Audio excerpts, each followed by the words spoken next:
The big news from the world of fake news is that the hugely popular host of The Daily Show, Jon Stewart, is stepping down.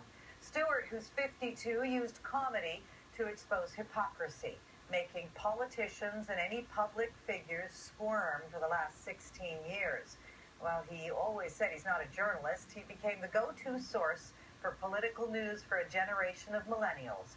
CTV's Tom Walters has more on the power of Stewart's satire. Thank you so much!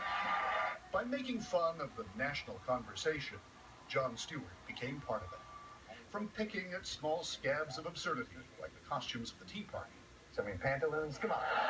Pantaloons? That is so Benjamin Franklin. To surgically dissecting matters of political substance. There is not a history of clashes that are violent between Sunnis and Shias.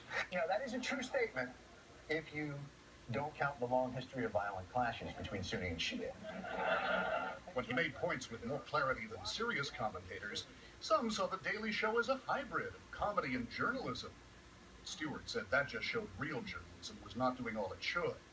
So he mocked media with the same zeal as he did politicians, even business channels. If I'd only followed CNBC's advice, I'd have $1 million today, provided I'd started with $100 million.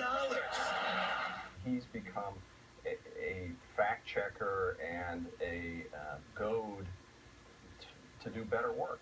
But even as questions about his future began, he insisted he had no intention of becoming a journalist. That I don't believe is in danger of happening. I am a journalist. That's it. Nothing more. Still, his film Rosewater last year, about a journalist imprisoned in Iran, signaled a shift to something more serious, leaving plenty of room to wonder what will come next.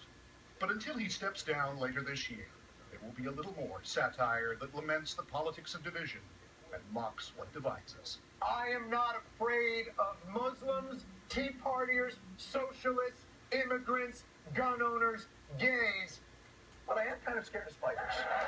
Tom Walters, CTV News, Los Angeles.